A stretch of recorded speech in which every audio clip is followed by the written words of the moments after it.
یہ انہوں نے گھر سے نکلے تھے جس طرح ہمارے سارے لوگ نکلے تھے ایک ملک کی ایک آزادی کے لیے، اس گرمی میں، ان حالات کے اندر سوچ کے یہ نکلے تھے. تو اس لیے میں سب سے پہلے تو ان کے لیے جتنی بھی خراج تحسین ان کو اور ان کے خاندان کو ہم دے سکے وہ کم ہے. جو ہوا ہمارے ساتھ ایک پرامن احتجاج، اور احتجاج کیوں تھا؟ پہلے ایک کانسپریسی کے ذریعے حکومت آتی ہے، پھر وہ پوری کانسپریسی بنتی ہے اور اس کے اندر ہر قسم کا ایکٹر شامل ہو کے ایک 22 کروڑ لوگوں کی الیکٹڈ حکومت کو کراتا ہے. اور جو میں بار بار کہتا ہوں کہ سب سے زیادہ ہمارے ملک کی توہین یہ ہے کہ 30 سال سے جو لوگ اس ملک کو کھا رہے تھے، پیسے چوری کر کے باہر بھیج رہے تھے، ہر قسم کے جرم کر رہے تھے، ان لوگوں کو اس ملک کے اوپر مسلط کیا جاتا ہے. تو اس کے خلاف ایک پرامن احتجاج بھی کرنے کی اجازت نہیں دی گئی. جو اس قوم کو غصہ ہے، جو میں نے تو فیصلہ کیا کہ میری جو باقی زندگی ہے وہ صرف اس قوم کی حقیقی آزادی کے لیے، کہ کسی صورت ایک قوم اگر اس چیز کو تسلیم کر جائے کہ پہلے آپ کانسپریسی کرتے ہیں، اس کے بعد آپ چوروں کو اوپر بٹھا دیتے ہیں، جو مغربی جمہوریت ہے میں جانتا ہوں، کوئی سوچ بھی نہیں سکتا کہ ضمانت کے اوپر انسان کو کوئی عہدہ دیا جائے، اس کو پرائم منسٹر اور چیف منسٹر بنا دیتے ہیں، اور پھر 60% کیبنٹ ضمانت پہ ہو. اب اس کے خلاف اگر پرامن احتجاج ایک قوم نہیں کر سکتی تو پھر اس قوم کو اس کو زندہ ہی نہیں رہنا چاہیے، کیونکہ پھر کیا رہ گیا؟ ایک طرف کہتے ہیں جمہوریت ہے، جمہوریت کے اندر ہر دنیا کی جمہوریت میں آپ کو حق بنتا ہے احتجاج کرنے کا، پرامن احتجاج کرنے، وہ حق بھی نہ دیا جائے. پہلے انہوں نے جب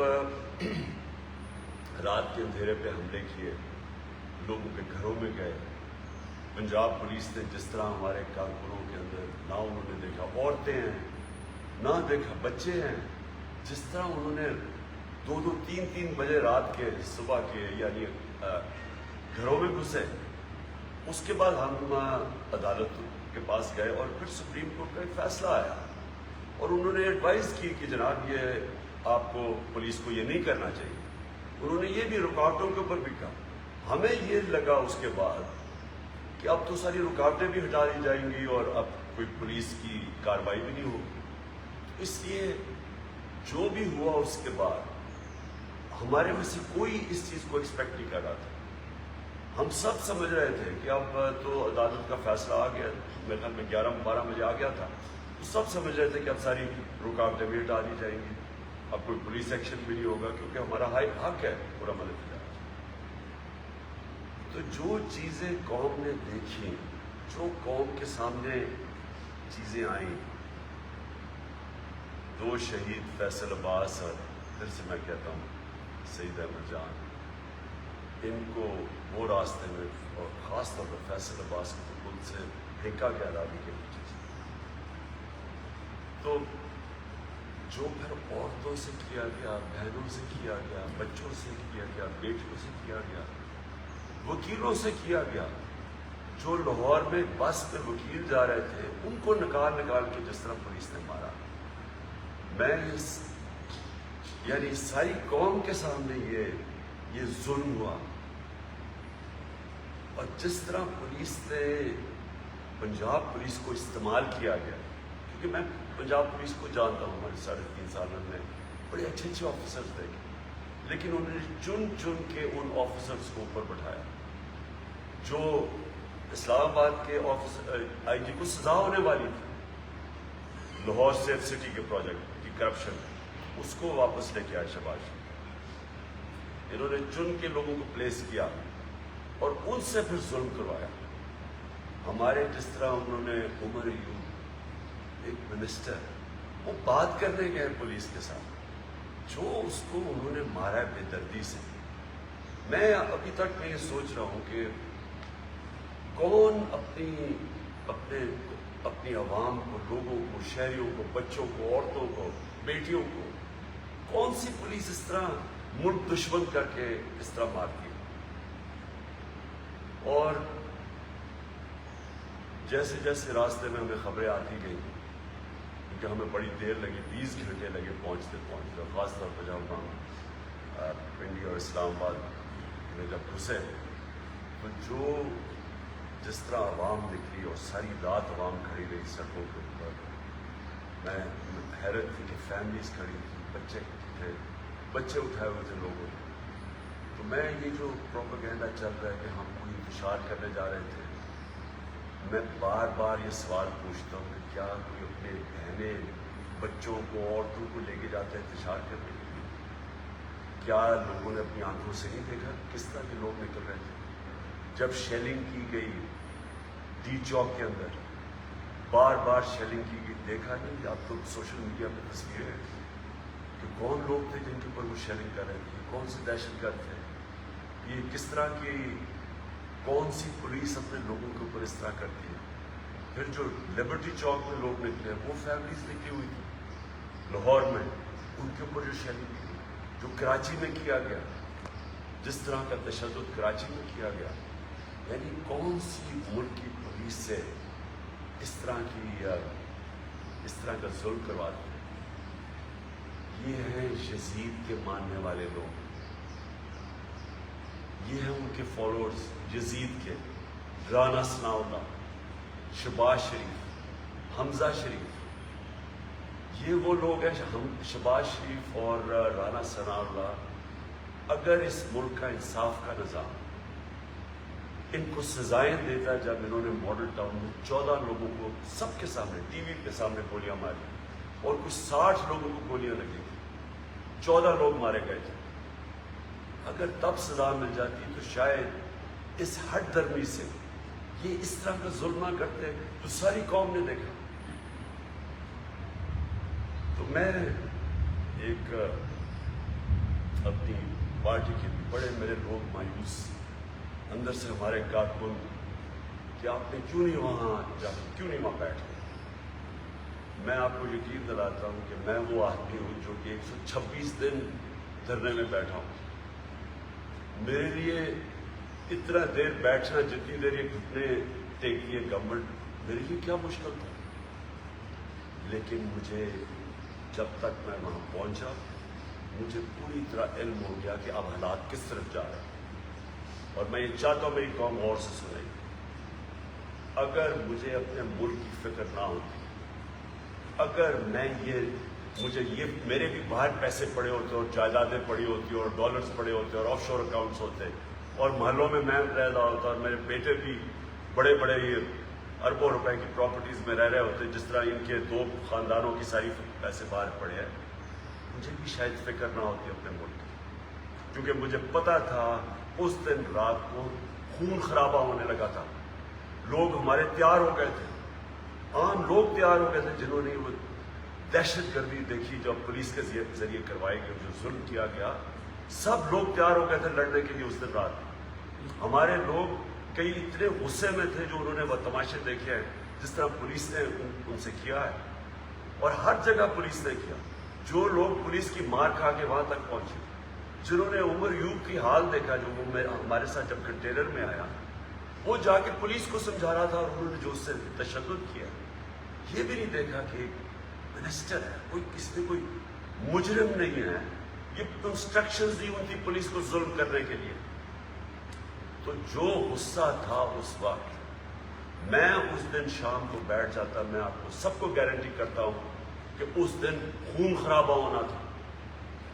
ہماری پولیس کے خلاف نفرتیں بڑھ چکی تھی، مزید اور بڑھنی تھی. لیکن پولیس بھی اپنی ہے، پولیس کے عام لوگ، پولیس والوں کا قصور نہیں ہے. یہ اوپر جو انہوں نے بٹھائے ہوئے تھے مجرم، اور یہ جو گلو بٹ بٹھائے ہوئے تھے، اور جو پیچھے سے یہ یزید، میں پھر سے کہتا ہوں، یہ یزید کے وہ ماننے والے ہیں جنہوں نے ان کو آگے کر رہے تھے کہ ان کہہ رہے تھے ظلم کرو. اگر وہاں خون خرابہ ہو جاتا، ملک میں انتشار پڑنا، ملک کے آگے معیشت کا جو حالات ہے وہ آپ اس کے بعد میں بات کروں گا، اس کے اوپر یہ انتشار شروع ہو جاتا، یہ میرے ملک کا نقصان تھا. اس کو کوئی یہ نہ سمجھے کہ کوئی ہماری ایک کمزوری تھی، اور یہ بھی کوئی نہ سمجھے کوئی ڈیل ہوئی. یہ بھی جی میں باتیں سن رہا ہوں کیونکہ کوئی اسٹیبلشمنٹ سے ڈیل ہوئی ہے، میری کوئی کسی سے ڈیل نہیں ہوئی. میں نے صرف تب یہ سوچا کہ میرے ملک کو نقصان ہوگا، نفرتیں بڑھیں گی، اداروں کے بیچ میں اور عوام اور اداروں کے بیچ میں فاصلے بڑھیں گے. یہ ہمارے ملک کی کمی، ملک کو نقصان ہے، دشمنوں کا فائدہ ہے. یہ صرف ایک چیز تھی جس نے مجھے روکا وہاں بیٹھنے سے.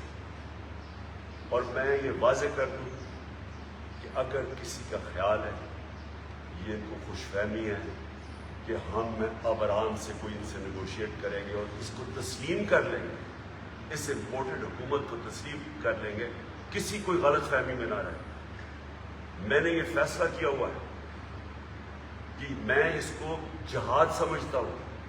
میں جب تک زندہ ہوں میں اس کے سامنے کھڑا ہوں گا. مجھے کسی چیز کی نہ کوئی فکر ہے نہ پرواہ ہے ذاتی طور پہ، صرف اپنے ملک کی فکر ہے. لہذا میں آج یہ واضح کر دوں کہ ہم 6 دن دے رہے ہیں. اس کے اندر اگر انہوں نے نہ اناؤنس کیا، انہوں نے نہ واضح طور پہ اناؤنس کیا کہ کب یہ ڈیٹ اناؤنس کریں گے الیکشن کی، انہوں نے واضح طور پہ یہ نہ بتایا کہ اسمبلیز ڈیزالو کر کے ڈیٹ کب اناؤنس کریں گے، یہ میں اب پھر سے نکلوں گا اور میں آپ کو واضح کر دوں کہ اب ہم نکلیں گے تیاری کر. ہماری کسی کی تیاری نہیں تھی. جس طرح کے پولیس کا ہمارے اوپر حملہ ہوا، کوئی بھی تیار نہیں تھا اس کے لیے. ہم سارے جب خاص طور پہ جب سپریم کورٹ کا ایک آرڈر چلا، جب ہم نے تو سوشل میڈیا کے اوپر ہی دیکھا، ہم سب کو یہ لگ گیا کہ اب راستے کھل جائیں گے اور اب کوئی مسئلہ پولیس کا نہیں ہوگا. لہٰذا کوئی تیاری نہیں تھی. جو ڈی چوک میں بھی لوگ تھے، اچھا ڈی چوک میں یہ کہتے کہ جی ریڈ زون میں چلے گئے، لوگوں کو کیا پتا. انہوں نے ہم سے پرمیشن مانگ رہے تھے کشمیر روڈ کی یا سری نگر ہائی وے کی، پرمیشن ہی نہیں مل رہی. تو ہم نے کیا لوگوں کو بتاتے ہیں، ایک ہی چیز سارے جو دھرنے میں لوگ جانتے تھے وہ ڈی چوک تھا، اس لیے ہم نے ڈی چوک کا ایک پوائنٹ تو بتانا تھا. اس کے بعد کمیونیکیشن، اتنے ڈرے ہوئے تھے، اتنے بزدل کرپٹ لوگ ہمیشہ بزدل ہوتے ہیں. سارا میڈیا چینل کے اوپر کبھی وہ ARY کو کبھی کریں کیونکہ ادھر سے لوگ انفارمیشن لے رہے تھے، باقی چینلز پہ پریشر ڈالا ہوا تھا، انٹرنیٹ سلو ڈاؤن کر دیا، کسی کو پتہ ہی نہیں چل رہا تھا کیا ہوگا، کنفیوژن مچی ہوئی. آنے میں ہمیں دیر ہوگی کیونکہ آنے میں ایک تو دیر ہوئی کہ جب اسلام آباد میں کچھ سارا وقت راستے میں پبلک نکلی ہوئی تھی، ادھر دیر ہوئی. لیکن راستے میں جو رکاوٹیں تھیں سارا وقت برہان کے اوپر جو انہوں نے 3 جگہ پہ رکاوٹیں ڈالی، وہ ساری رکاوٹیں پار کرتے آئے کیونکہ ہم سمجھے اب رکاوٹیں ہٹا دی جائیں گی، وہ نہیں ہٹائی گئی. تو وہ کارکنوں نے ہٹائی. اور میں پھر سے اپنے کارکنوں کو آج پاکستان کی طرف سے آپ کو خراج تحسین پیش کرتا ہوں. آپ اس ملک کے ہیروز ہیں. آپ کسی ذاتی یاد کے لیے نہیں نکلے تھے، آپ اپنے ملک کے لیے نکلے تھے، اس ملک کی حقیقی آزادی کے لیے نکلے تھے. اور جو جذبہ جنون میں نے آپ سب کا سارا راستہ دیکھا، 20 گھنٹہ میں نے آپ کو دیکھا، میں آپ کو سلام کرتا ہوں اس قوم کی طرف سے. اور جب ہم وہاں پہنچے اور جو پھر وہاں ڈی چوک میں ہمیں خبریں آتی رہی، وہاں تو عام اسلام آباد کے شہری نکلا تھے، وہ تو سارے فیملیز باہر نکلی ہوئی تھی. ان کے اوپر انہوں نے پوری طرح تشدد کیا، جس طرح کی شیلنگ کی گئی، اور اس شیلنگ سے جو جتنے لوگ انجر ہوئے، جتنے زخمی ہوئے، جو ہسپتالوں میں گئے، جو شدید شیلنگ، اور اس طرح کی شیلنگ اور اتنی دیر تک کون ایسے کرتے. اور پھر لوگوں کو دیکھے، لوگوں کا رد عمل، وہ پھر واپس آتے گئے، شیلنگ کے باوجود لوگ آتے گئے. وہ خواتین کھڑی تھی آخر تک، اور ہم لیٹ پہنچے، پھنستے گئے راستے میں رکاوٹوں کی وجہ سے.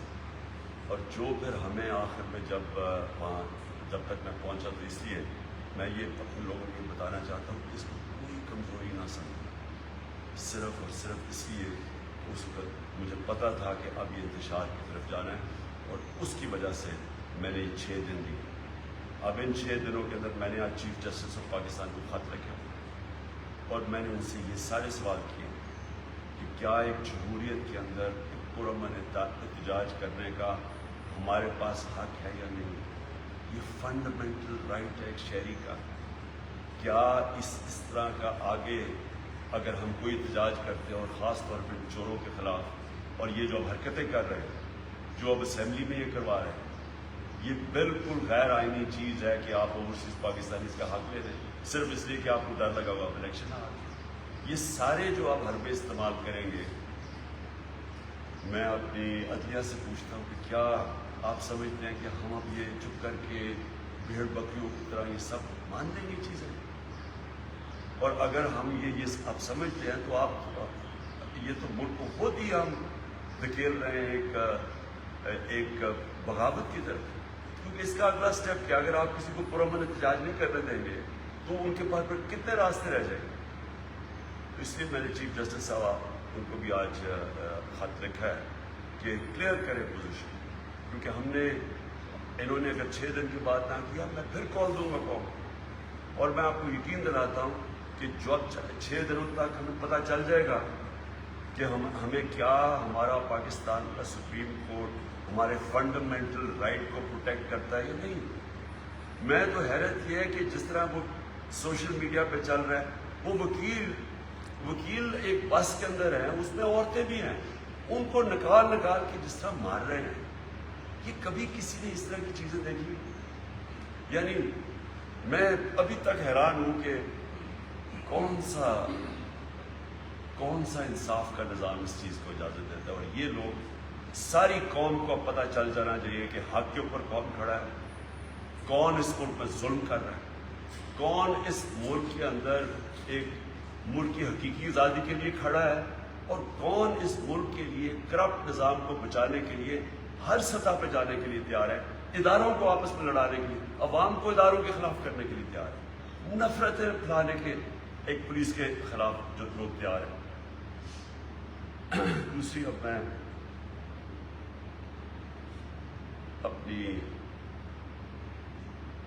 میں ویسے یہ ضرور کہہ دوں کہ اس طرح کی سینز جو انہوں نے جس طرح کی شیلنگ اور کی، وہ جنرل ڈائر کا ہم ابھی تک وہ فلموں میں آتا ہے کہ جس طرح وہ جلیانوالہ باغ کے اندر اس نے لوگوں کے اوپر جو تشدد کیا، تو وہ تو ایک حکمران باہر سے آئے جو غلاموں کے خلاف کیا۔ ایک آزاد قوم میں جس طرح کو پولیس کا اور انہوں نے استعمال کیا ہے۔ اچھا جی، میں اب آنا چاہتا ہوں دوسری چیز کے اوپر، IMF کے پریشر کے میں آ کے انہوں نے 30 روپے لیٹر ڈیزل اور پٹرول کھایا۔ میرا سب سے پہلے ایک سوال یہ ہے کہ کیا اتنا بڑا کبھی بھی پاکستان میں کبھی بھی فیول کی قیمت میں اتنا اضافہ کیا ہے؟ ان کے لوگ کہہ رہے ہیں جی کہ وہ جی بڑا مشکل، انہی کے اندر اللہ حق ہے، وہ کبھی سچ زیادہ دیر چھپتا نہیں۔ انہی کی سٹیٹمنٹ سن لیں مفتاح اسماعیل کی، خاقان عباسی، کہ جب ہم عالمی پریشر کے اندر آ کے قیمتیں بڑھا رہے تھے، اور پھر بھی پاکستان سب سے ہم نے کم پٹرول کی اور ڈیزل کی قیمت رکھی تھی عوام کو بچانے کی، سارے برے صغیر میں ہماری سب سے کم قیمتیں، لیکن انٹرنیشنل قیمتیں بڑھتی گئیں۔ تو جب بڑھتی گئی ہم نے ایک پوائنٹ پہ فیصلہ کیا کہ ہم اب مزید اور بوجھ نہیں ڈالیں گے اپنے لوگوں۔ ہم نے ٹیکس کلیکشن جو ہمارا جتنا ہم نے ٹیکس کلیکٹ کرنا تھا، جو ٹارگٹ تھا، اس سے زیادہ ٹیکس کلیکٹ کیا۔ ہم نے ادھر سے بھی اور باقی جگہ سے پیسہ نکال کے ہم نے فیصلہ کیا کہ جون تک ہم نے پٹرول اور ڈیزل کی قیمت بڑھنے نہیں دینی، ہم نے اس کو سبسڈائز کیا۔ ہم نے اس لیے کیا اپنے عوام کے اوپر یہ جو بوجھ پڑتا جا رہا تھا یہ بچانے کے لیے، اور جب آپ ڈیزل اور پٹرول کی قیمت بڑھاتے ہیں تو سب کچھ بڑھ جاتا ہے، ہر چیز کے اوپر اس کا اثر پڑتا ہے۔ اس کا اثر پڑے گا خاص طور پہ جا کے بجلی کے اوپر. اور بجلی، پیٹرول، ڈیزل جب بڑھتا ہے ہر چیز کی چیزیں مہنگی ہونے لگتی. تو انہوں نے IMF کا پریشر برداشت نہیں کیا. میرا یہ اب میں اس نتیجے پہ پہنچ چکا ہوں کیونکہ میں نے تو اب 3.5 سال میں دیکھی ہے. یہ جو باہر کی قوتیں ہیں یہ چاہتی نہیں ہے کہ پاکستان اپنے پیر پہ کھڑا ہو. یہ چاہتی ہے ہم کمزور ہیں. اب انہوں نے پریشر ڈال کے، اور کیونکہ اس حکومت میں تو کوئی پریشر لینے کی قابلیت ہی نہیں ہے، نہ ان میں ملک چلانے کی قابلیت ہے. 6 ہفتے کے اندر انہوں نے جو ملک کے ساتھ کیا وہ سب کے سامنے ہے. روپیہ بھی کرنا شروع ہو گیا، اسٹاک مارکیٹ، چیزیں ویسی مہنگی ہو گئی. اب اس کی وجہ سے مزید اور مہنگائی کی طرف اب جا رہے ہیں. تو میں یہ ان سے سوال پوچھتا ہوں کہ کیا اب ان کو نہیں پتا کہ اس ملک کے اوپر اب کس طرح کا پریشر پڑے گا؟ عوام کے اوپر، عوام میں بدلی آئے گی. عوام جب یہ مزید اور مہنگائی آئے گی، عوام تو بغاوت کی طرف جائے گی. ہم نے سری لنکا میں نہیں دیکھا کیا ہوا. ہمارے سامنے 2 مہینے میں سری لنکا کدھر سے کدھر پہنچے. یہ تو ہمیں ادھر دھکیل رہے ہیں. کیا اگر امریکہ کو ہمارا انٹرسٹ اتنا ہی ہوتا تو کیا ان کو نظر نہیں آ رہا کہ ملک میں بڑی مشکلوں سے ہم نے چیزیں کنٹرول کی ہوئی تھی؟ تو ہمارے اوپر بھی IMF کا پریشر تھا کہ قیمتیں بڑھاؤ. ہم نہیں بڑھا رہے تھے. انہوں نے یہ جو چیزیں بڑھائی ہے، میں آپ کو بتاؤں، اس سے یہ قوم کے اندر ایک ملک سے بدلی آئے گی، ملک سے بدل ہوں گے، بدحالی آئے گی. اس کا جو امپیکٹ پڑے گا لوگوں کے اوپر. اور میں تو سمجھتا ہوں کہ یہ ہمیں ادھر دھکیل رہے ہیں جدھر سری لنکا جدھر پہنچ چکا ہے. اور اس کا جو امپیکٹ پڑنا ہے ہمارے ملک کے امن میں.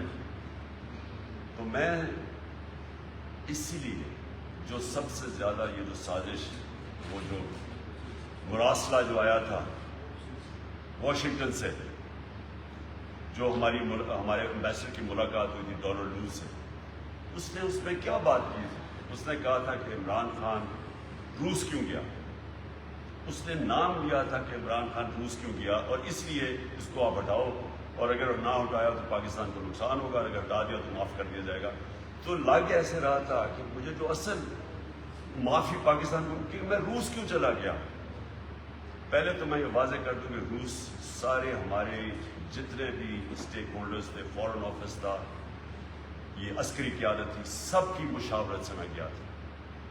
اور میرا مقصد روس پہ جو ہم نے جو ان سے ڈیلز کی تھی، سب سے بڑا مقصد یہ تھا کہ ہم لوگوں کے اوپر روس اس پہ 30%، اور ابھی بھی اگر یہ چاہیں ہندوستان نے روس سے 30% کم قیمت پہ خریدا ہے تیل. ہم بھی وہی ڈیل کر رہے تھے. 30% کم اگر ہم ان سے تیل خریدے تو ہم عوام کے اوپر بوجھ کم کر سکتے تھے. ہم نے آگے سبسڈائز کیا ہوا تھا. ہندوستان نے کم کر دیا بوجھ. انہوں نے قیمتیں پتہ نہیں 15 یا 25 روپے انہوں نے اپنی ڈیزل اور پیٹرول کی قیمت کم کر دی تھی. وہ روس سے لے رہے ہیں. اب میرا جو مسئلہ ان کو کیا ہے، ہندوستان آزاد قوم ہے، ان کو اجازت ہے اسٹریٹجک ایلائے، ان کو اجازت ہے روس سے وہ تیل بھی خریدیں، ملٹری اکوپمنٹ بھی خریدیں. ہمیں کیوں نہیں اجازت؟ اور اتنا غصہ کیوں کہ جناب عمران خان کی کیسے ضرورت تھی، وہ روس چلا گیا اور اس نے ڈیلز کر دی. آج آپ کو وہ نظر آ رہا ہے غلامی کی قیمت قوم ادا کر رہی ہے. یہ ہے غلامی کی قیمت کہ ان میں اتنی جرأت نہیں تھی کہ کہیں کہ ہمارا کم از کم 5 کروڑ لوگ غربت کی لکیر سے نیچے ہیں.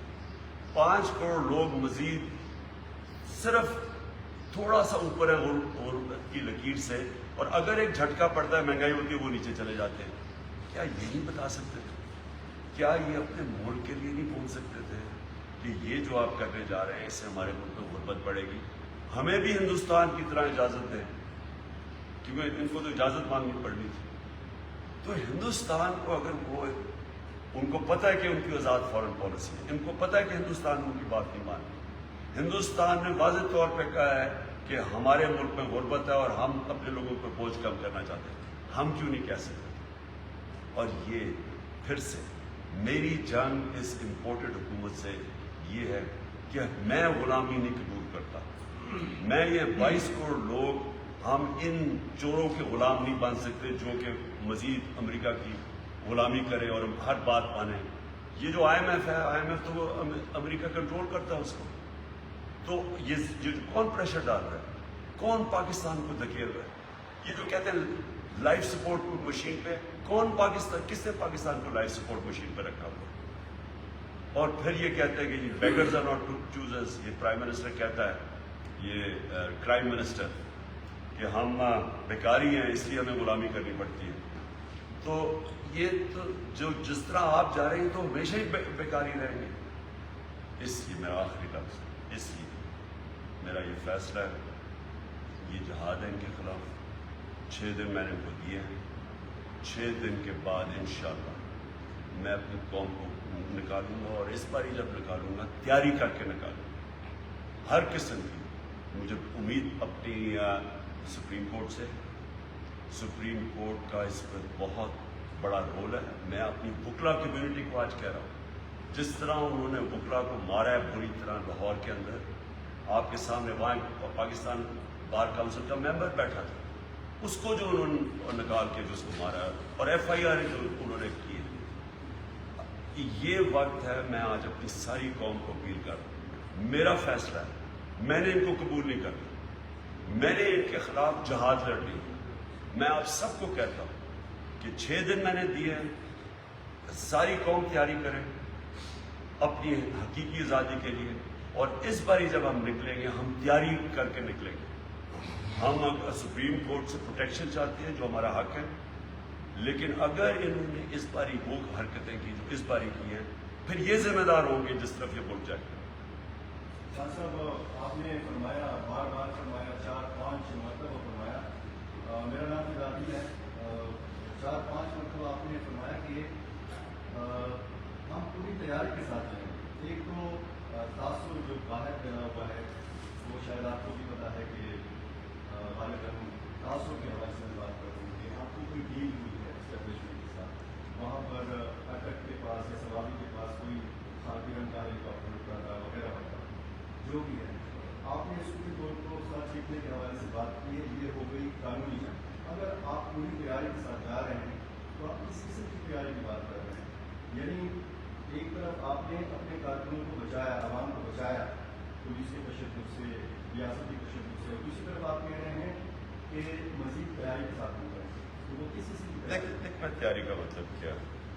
تیاری کا مطلب یہ ہوگا کہ اس باری ہمارے جو لوگ ہیں وہ گھروں میں نہیں پکڑے جائیں گے. ہماری جو ساری پنجاب کی لیڈرشپ تھی, تقریباً ان کے گھروں کے اوپر ریڈز ہوئی, ان کو تو گھروں سے زیادہ نکلنے دیا.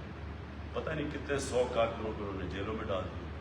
تو لوگ ایک غلط فہمی میں پڑ گئے تھے کہ کسی شاید انہوں نے ہمارا ایک رائٹ ہے, ایک ڈیموکریٹک رائٹ ہے, اور ہمیں کوئی اس میں مداخلت نہیں ہوگی. غلط فہمی میں. اور انہوں نے خاص طور پہ جب 25 کی صبح کو ایک 11 یا 12 بجے سپریم کورٹ کا ایک رولنگ آئی, جو ہم نے تو خیر سوشل میڈیا میں موقع نہیں ملا کیونکہ کام بھی نہیں کر رہے تھے, انٹرنیٹ کی سلو تھی. تو اس میں جو رولنگ ہے اس میں تاثر سب کو یہ مل گیا کہ اب رکاوٹیں بھی ہٹ جائیں گی اور اب کوئی پولیس ایکشن نہیں لے گی. اس لیے کوئی تیاری نہیں تھی جو آگے سے انہوں نے کیا. اس پر انسان تیاری کرتا ہے جب اس کو پتا ہو کہ اگلے نے کیا ایکشن لینا. اب تو پتہ چل گیا نا انہوں نے کیا ایکشن لینا ہے, وہ تیاری اسی کے مطابق ہو. لیکن اس سے پہلے جو میں اپنی وکلا کمیونٹی اور اپنے سپریم کورٹ سے, میں ان کے پاس بھی اب یہ ٹائم ہوگا, ہمارے پاس 6 دن, گورنمنٹ کے پاس بھی ٹائم ہے, اسٹیبلشمنٹ جو ہے جو بیچ میں نیوٹرل یا اپنا رول پلے کرتی ہے ان کے پاس بھی ٹائم ہے. لیکن ہاں کوشش تو یہ ہے کہ ہمارے ملک کو نقصان نہ پہنچے, ہم اب یہاں خون خرابہ نہ ہو یا مزید ہمارے حالات اور نہ بگڑے. کوشش تو یہ ہے, یہ اس پہ کوئی دلیری کی بات نہیں ہے, اس میں صرف حکمت کی بات ہے. میں تو بلکہ لوگوں کو کہتا ہوں کہ یہ اصل میں ہم جو مسلمان ہیں, ہم وہ صلح حدیبیہ کا سوچتے ہیں, وہ ایک بڑی ایک حکمت کا تھا کہ سب نے کہا کہ نہیں جی آپ کو جانا چاہیے آگے, اور انہوں نے نبی صلی اللہ علیہ وسلم نے اس وقت ایک بڑی پکچر دیکھ کے فیصلہ کیا. انہوں نے کہا یہ تو چھوٹا مقصد زبردستی کریں گے تو اچیو کر دیں گے، لیکن بڑی پکچر ہے اس سے. اور وہ پھر وقت نے ثابت کیا. ہماری بڑی پکچر کیا کہ پاکستان میں امن رہے، پاکستان میں اداروں کے بیچ میں مزید نفرتیں نہ پیدا ہوں. پنجاب پولیس جو ان کا ایکشن لیا ہے اس سے مزید اور آگے نہ بڑھ جائے. اب اگر خون ہو جاتا ہے تو آپ کو خود پتا ہے کہ اس کے پھر آپ کے بھی ہاتھ سے چیزیں نکل جاتی ہیں. تو اس کو روکنے کے لیے اور ٹائم دینے کے لیے ہم نے یہ 6 دن دیے. لیکن یہ اگر کسی کا خیال ہے، میں اپنا آپ کو کہہ سکتا ہوں کہ میں کبھی بھی ان مجرموں کی حکومت نہ یہ قبول کروں گا، نہ میں کوئی باہر سے ایک ڈکٹیٹڈ، ایک امپورٹڈ، ایک وہ حکومت جو کہ باہر کو غلامی کرے اور وہ ہمارے اوپر مزید حکومت کرے، ہم اس کو کسی صورت تسلیم نہیں کریں گے. تو جو اگلا لائمل ہوگا انشاءاللہ 6 دن کے بعد آپ میں سامنے رکھوں گا. لیکن میں واضح کر دوں کہ کسی صورت ہم اس سیٹ اپ کو قبول نہیں کرتے.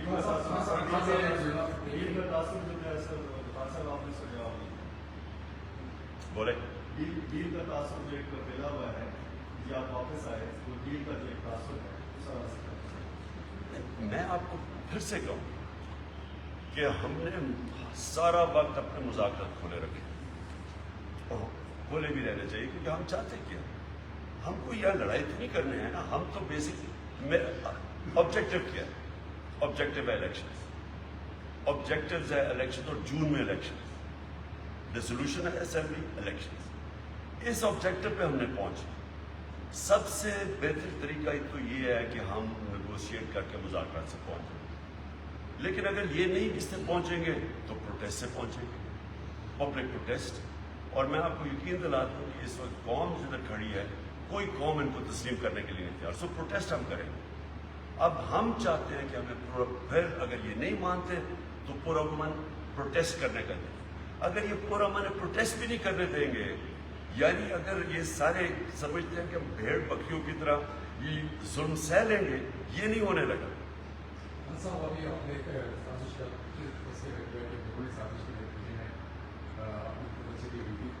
پاکستان کی سیاسی تاریخ اس بات کا شاہد ہے کہ یہاں پہ جب بھی کوئی سیاسی تبدیلی آتی ہے کوئی اسٹیبلشمنٹ کی دہائی وغیرہ نہیں ہوتی. کیا آپ سمجھتے ہیں کہ اس سازش میں جو ہماری اسٹیبلشمنٹ بھی شامل تھی؟ اور دوسرا میرا آپ سے کوشچن یہ ہے کہ آپ الزام یہ لگ رہے ہیں کہ یہاں پہ بیٹھ کے آپ صبح حکومت کے وسائل استعمال کر رہے ہیں، پیٹرول کا استعمال کر رہے ہیں، باقی تمام وسائل استعمال کر رہے ہیں. ایک جانب میں آپ ریاست میں تذکرہ کرتے ہیں، دوسری جانب میں آپ الزامات دیکھ رہے ہیں انہوں نے ایک پائی کر اپنی ذات کے لیے استعمال نہیں کیا. تو جو آپ نے الزام لگ رہے ہیں ریاست کے وسائل استعمال کرنے کا، اس کا جواب دینا تھا. اور دوسری بات انہوں نے یہ کی کہ محمود خان نے بولا چونکہ انہوں نے بھی چڑھائی کی تھی اور اس میں انہوں نے حصہ لیا تھا، اور سمبھوا نے کہا کہ ہم یہ بات کاروائی کریں گے. اس کے بارے میں آپ کے پاس نہیں ہوتا ہے. سر پہلا آپ نے دیکھیے سازش میں کون ملوث تھا وہ ساری قوم جانتی. جو ہوا چیزیں اس کے اوپر میں آگے بات نہیں کرتا. سب کو پتا ہے کس کس کا کیا رول ہے، عوام سب جانتے. آپ کا دوسرا یہ ہے کہ یہاں کا جو وسائل ہے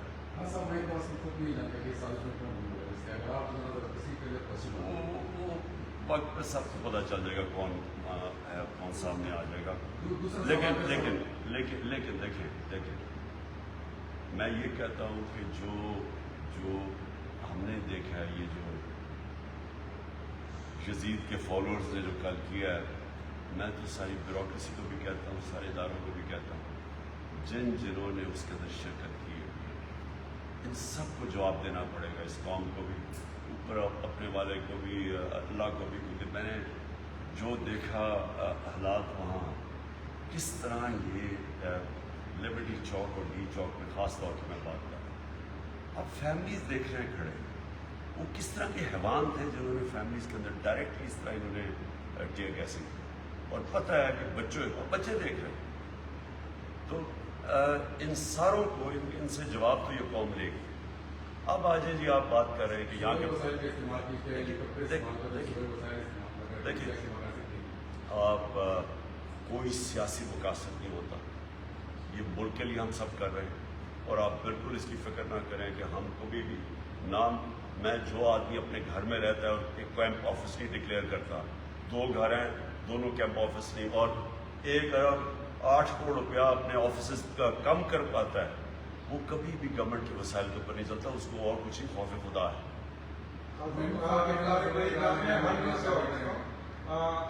محمود خان کی اب بات کریں، محمود خان کا حق تھا، ان کا رائٹ تھا کہ یہ جائیں پنجاب کے اندر جائیں کسی پروٹیسٹ میں۔ یہ ایک منٹ ہے جائیں، یہ شہری ہیں، یہ محمود خان چیف منسٹر کے خلاف پاکستانی ہے، پاکستانی کا فرض ہے کہ حقیقی آزادی کے لیے پارٹیسپیٹ کرے اس میں۔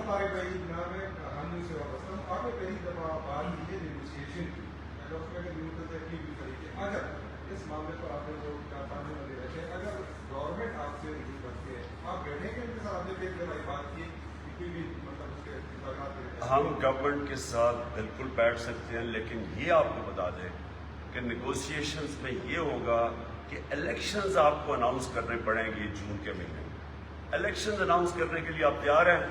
باقی ساری نیگوسیشنز کے اوپر ہم بیٹھنے کے لیے تیار ہیں۔ مجھے صرف یہ انہوں نے جو قانون چینج کیا اوورسیز پاکستانی کو ووٹ نہ دینے کا، یہ ہم سپریم کورٹ میں بھی جائیں گے، یہ پاکستانیوں کے فنڈامنٹل رائٹس کے خلاف ہے، آپ یہ کر ہی نہیں سکتے۔ یہ اس طرح کا آپ بیٹھ کے جو عورتوں کو نہیں ہم ووٹ دیتے، آپ کہہ سکتے ہیں ہم عورتوں کو نہیں ووٹ دے سکتے، اسمبلی بل پاس کر دیتی، یہ بالکل غلط ہے، ان کا فنڈامنٹل رائٹ ہے، کبھی اس کے خلاف لیجسلیشن بھی نہیں کوئی کر سکتا، اس کو چیلنج کریں گے۔ یہ چیزیں تو مذاکرات سے ہوتی ہے، سیاست کے اندر جو ہے مذاکرات کی چیز ہے۔ آپ نے جب کیا تھا بل منظور کرایا ہے تو آپ کے مطلب سے آپ نے اس کے ذریعے کیے تھے کون سے؟ مذاکرات میں یہ جو پہلے آگے جو بس ہوئے کون سا بل؟ کل والے ہمارا جو بل تھا وہ جوائنٹ سیشن آف پارلیمنٹ کے اندر پاس کیا گیا، تو اس میں بھی اپوزیشن نے مطلب شرکت نہیں کی تھی، اور ان کا یہ تھا کہ سولو آپ نے پاس کیا تھا، تو اس کے لیے بیٹھنا ضروری ہے، اور بیٹھنے کے لیے آپ تیار نہیں ہوتے۔ ہم نے 1 سال پہلے ساری اپوزیشن کو بار بار دعوت دی، ان کو ہم نے 2 چیزوں کی، ای وی ایم مشینز کے اوپر اور ہم نے اوورسیز پاکستانی ووٹنگ، 1 سال سے ہم نے سب کچھ آن ریکارڈ ہے، بار بار اپوزیشن کو دعوت دی کہ ہمارے ساتھ بیٹھے، دونوں کیوں، ایک تو اوورسیز پاکستانی کا رائٹ ہے، یہ ملک چلے ہی نہ اگر وہ پیسے نہ بھیجیں، سارا ملک چل رہا ہے، اگر وہ 31 ارب ڈالر نہ آتا اور آئی ایم ایف اور ساری امداد ایک طرف کر لیں تو وہ 5% بھی نہیں بنتی جو اوورسیز پاکستانی پیسہ بھیجا ہے، ان کو اگر رائٹ آپ رائٹ ہی نہیں دے رہے الیکشن کا، اس سے بڑا یعنی یہ چھوڑیں کہ ان کے اوپر کتنا ظلم ہے، یہ سب سمجھے کہ آپ کیسے ڈپرائیو کر سکتے ہیں کسی سیکشن کو رائٹ آف ووٹ۔ تو یہ ہم نے بار بار ان کو کمیٹیز پہ دعوت دی، ہم 1 سال میں سب کچھ ریکارڈ کے اوپر، اس کے بعد آخر میں ہم نے یہ جوائنٹ سیشن بنا کے یہ پاس کیے تھے دونوں کی۔ اور ای وی ایم مشینز، ای وی ایم مشین کیوں تھی؟ 2015 کے اندر جوڈیشل کمیشن بیٹھے، سپریم کورٹ میں اس پہ چیف جسٹس کے نیچے بیٹھے، اس نے فائنڈنگز دی، اس میں 40 فائنڈنگز تھیں، اور وہ سارا ایک ہی چیز شو کرتی تھی کہ جتنی بھی دھاندلی ہوتی تھی وہ جب پولنگ ختم ہوتی تھی اور رزلٹ اناؤنس ہونے کے بیچ میں ہوتی تھی، سارا جو فارم 15 14 جو سارا وہ بیگز کھلے ہوتے تھے، جو ڈبل سٹیمپنگ ہوتی تھی، جو ریجیکٹڈ ووٹس تھی، وہ سارا ہوتا تھا اس پیریڈ کے بیچ میں۔ تو جو ای وی ایم مشین ہے وہ سب کچھ ختم کر دیتی ہے، جیسے الیکشن ختم ہوتا ہے بٹن دبا رزلٹ آ جاتا ہے، تو وہ سارا ایشو ختم ہو جاتا ہے۔ صرف وہ لوگ اس کو اپوز کر رہے ہیں جنہوں نے جعلی ووٹس بنائی ہوئی ہیں، جن کو طریقے انہوں نے اتنی دیر کے 30 سالوں میں کیسے انہوں نے پیسے چلانے ہیں، آر اوز کو پیسے دینے ہیں، رزلٹ چینج کرنے ہیں، ڈبل سٹیمپ کرنا ہے، وہ اپوز کر رہے ہیں۔ ہندوستان میں ہوتا ہے یہ ای وی ایم پہ الیکشن، پاکستان میں کیوں نہیں یہ کرنے دیتے؟ تو اس پہ تو مجھے آج تک یہ نہیں سمجھ آئی کہ اگر آپ فری اینڈ فیئر الیکشن چاہ رہی ہیں، پہلی دفعہ ہے سٹنگ گورنمنٹ کہہ رہی ہے، ہماری سٹنگ گورنمنٹ نے ای وی ایم مشینز لے کے آئے تھے، اور باقاعدہ پریزنٹیشنز پبلک کو دی تھی کہ کیا اس کے فائدے ہیں، کیا پاکستان کے اندر پرابلمس ہیں۔ تو مجھے صرف اس کو اس لیے یہ ختم کرنا چاہتے ہیں کیونکہ الیکشنز میں یہ دھاندلی کرتے ہیں۔